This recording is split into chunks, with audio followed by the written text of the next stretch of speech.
मुद्दा ये उठता है कि ये कानून जब लाया गया एक गुप्त तरीके से लाया गया, हमें मालूम ही नहीं कि ऐसा कानून कोई लाया जाएगा। हमने सुना है कि कोई एक्सपर्ट कमेटी बैठी थी, कौन सी एक्सपर्ट कमेटी थी, उसके सुझाव क्या थे, ये भी नहीं हमें मालूम। तो ये जो तरीका है ना सरकार को कोई कानून लाने का, ये अपने आप में असंवैधानिक है। सबसे बड़ी समस्या इस देश के सामने है कि जो पुलिस कर्मी हैं वो राजनीतिक दृष्टिकोण के द्वारा चलता है। जो भी हिंदुस्तान की इन्वेस्टिगेटिंग एजेंसीज हैं वो सत्ता पक्ष के लोगों के इशारे पे चलती हैं। मुद्दा ये उठता है कि ये कानून जब लाया गया एक गुप्त तरीके से लाया गया, हमें मालूम ही नहीं कि ऐसा कानून कोई लाया जाएगा।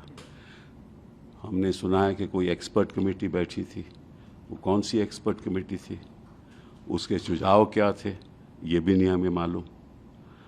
और सडनली आप एक बिल ले आते हो और फिर उस सिलेक्ट कमेटी चले जाता है। तो ये जो तरीका है ना सरकार को कोई कानून लाने का, ये अपने आप में असंवैधानिक है। दूसरी बात, इस देश के सामने समस्याएं क्या हैं? सबसे बड़ी समस्या इस देश के सामने है कि जो पुलिस कर्मी हैं वो राजनीतिक दृष्टिकोण के द्वारा चलता है। ठीक है, आप कहीं भी देख लो, जहाँ भी भाजपा सरकार है, ठीक है, वो मतलब कि कोई भी विरोधी दल के लोग हैं, कोई भी सरकार को विरोध करने वाले हैं, उसके ऊपर कार्रवाई शुरू हो जाएगी। ठीक है, क्योंकि पुलिस की इन्वेस्टिगेशन राजनीतिक दृष्टिकोण से आजकल जुड़ी हुई है। किसी भी प्रदेश के जहां भाजपा सरकार है देख लो, ऐसा ही है। The Indian Penal Code was formulated in 1860. The Indian Evidence Act was formulated in 1882. The Criminal Procedure Code was formulated in 1898, amended in 1904, and then again amended in 1973. Each of the provisions of these three separate parts of criminal code, of the criminal code, have been litigated upon, and they are judgments which have settled the law on each of these provisions.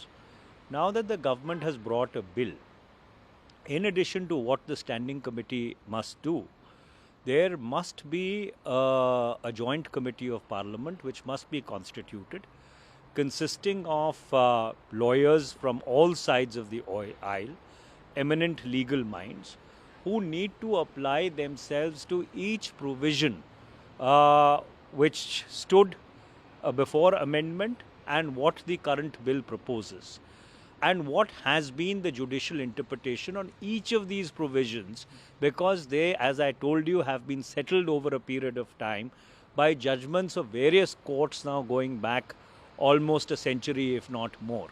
So under those circumstances, when you have decided to unsettle the criminal jurisprudence landscape, it needs to be very, very carefully evaluated with a tooth comb. For example, what I saw very perfunctorily in the provision which deals with defamation, it says if you say anything even ironically, that is sarcastically, or you make a joke out of something, even that is going to be defamation. Now, when you have provisions like this obviously means that freedom of speech and expression has been tossed out of the window in this bill. That is why I am saying, and this is just one example, there are many other serious provisions of these bills which need to be looked at carefully. So, my demand would be that the Speaker of the Lok Sabha and the Vice President of India, who is the Chairperson of the Council of States, who is himself a lawyer, they must constitute a joint committee of parliament consisting of eminent legal minds from all parties in order to scrutinize each of these bills provision by provision, juxtaposed against what the provisions were in the previous bill and what are the judicial pronouncements on each of these provisions.